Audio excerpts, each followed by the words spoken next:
Good morning, good afternoon, and good evening to everyone wherever you are. My name is Sekai Solomon Kampala Chakulani, and today I will be talking about the late retired Major John Kasora's book, Betrayed by My Leader. Betrayed by My Leader takes us through the late retired Major John Kasora's life in the Bush War and how his leader, Yoweri Kaguta Museveni, betrayed his principles over time. In this book, we get to see that Yoweri Kaguta Museveni, who once stood for unity for all peoples in Uganda, justice for all, and human rights, came to be the one thing that he preached against. What once began as a revolution for democracy has now become a dynasty built on lies, conspiracy, and deception. And what once was meant to be a government built by the people for the people has now become one man's family business. We dive into the late retired Major John Kasora's book and expose of Museveni and who he truly is.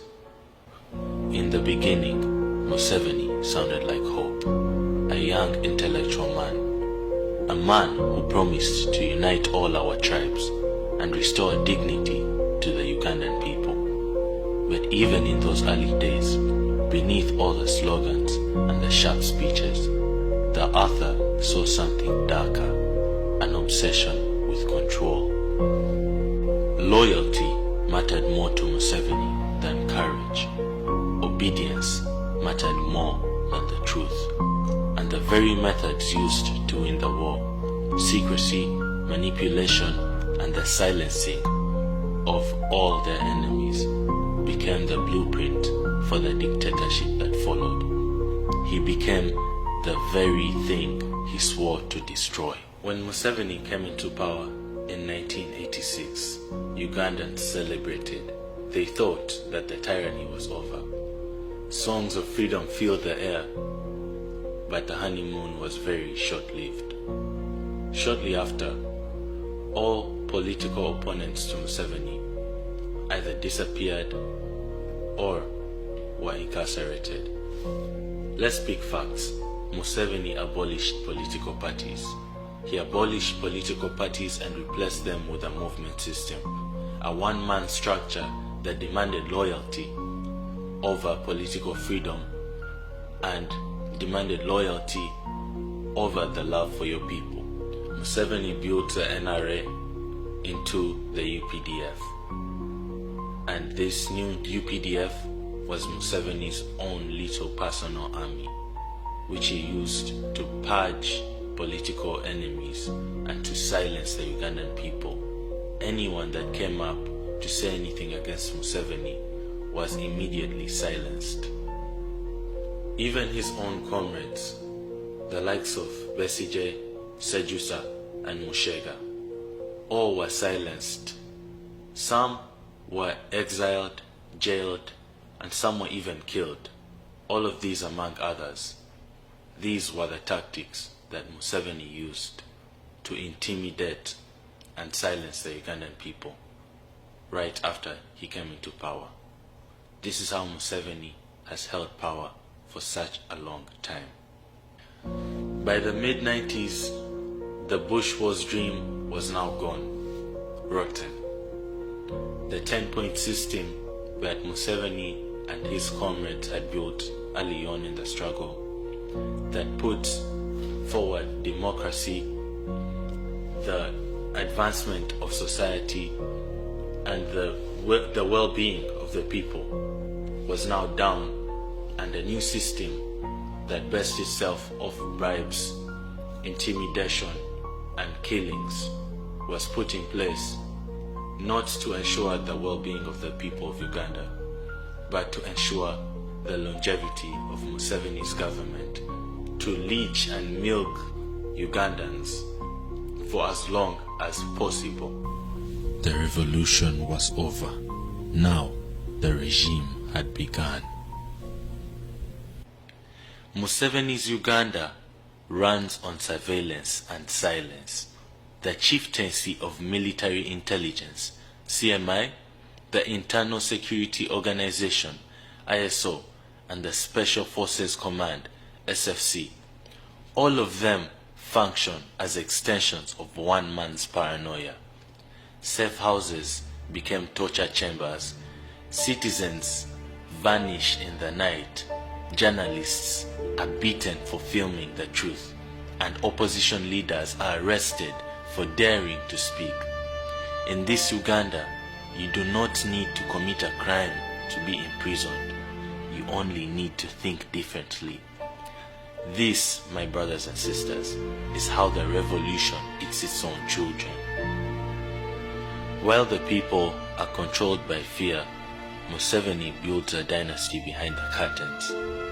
Janet Museveni, his wife, becomes a minister.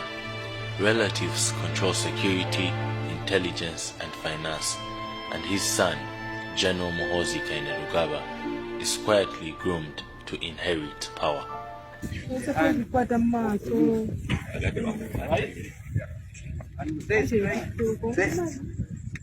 Make sure those people are not in this country. Right? Are we together, my friend? Now.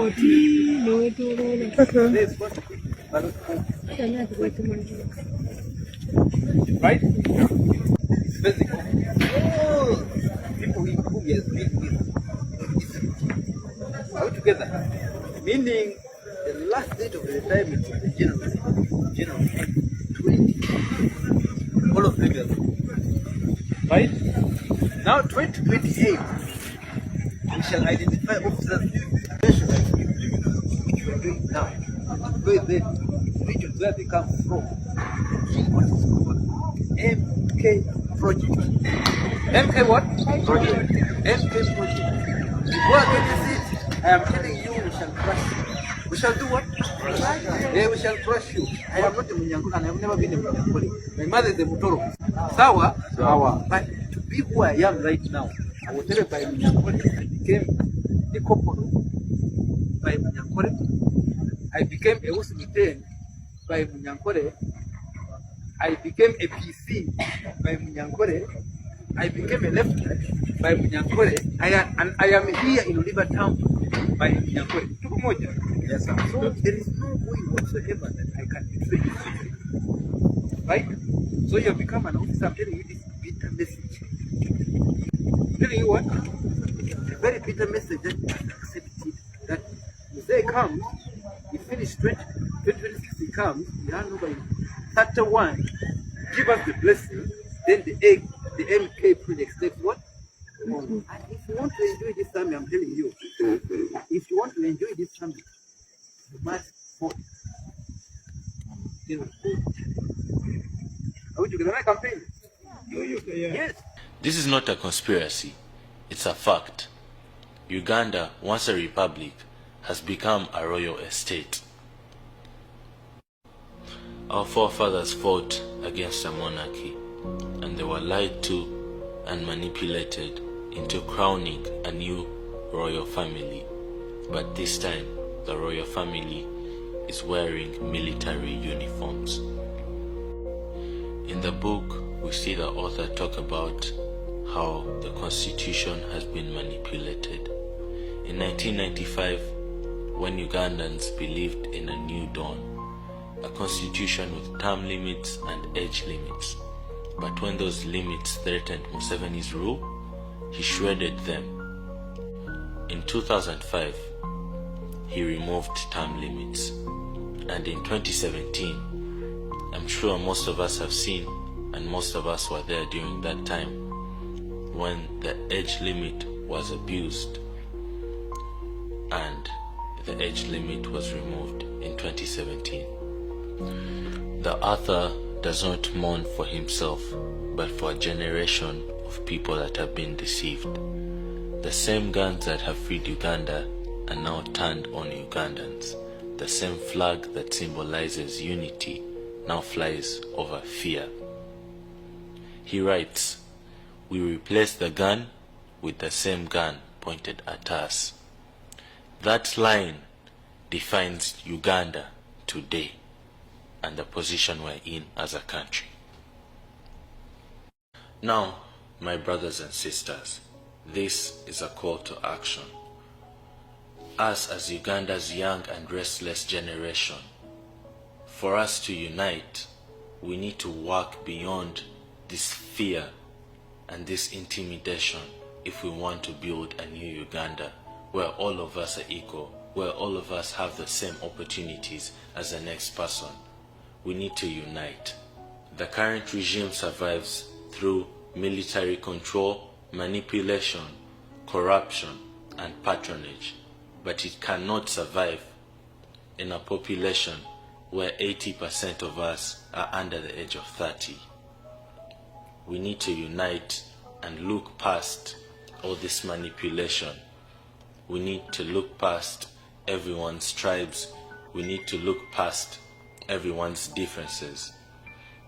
And we need to all unite for the same cause, for us all to have the same opportunities, for us all to benefit from good healthcare, good education, and remove the elite ruling class from Uganda. Every single post, every single voice, every single one of us matters. If we do not speak up for our rights, Uganda will become a monarchy, passed down from Museveni to his son, and democracy will cease to exist. Ugandans will suffer more and more. Let us eradicate this disease from Uganda while we still can. Vote, vote, vote, vote. And after you vote, stay and protect your vote. Don't let them waste your vote. Don't let anyone undermine your vote. Don't let anyone undermine your vote. Vote. Vote, vote, vote, vote, vote. And make sure that your candidate is respected. Make sure your vote is respected. Stay there and make sure that no one is undermining your life. You have one life. Use it well. Thank you very much.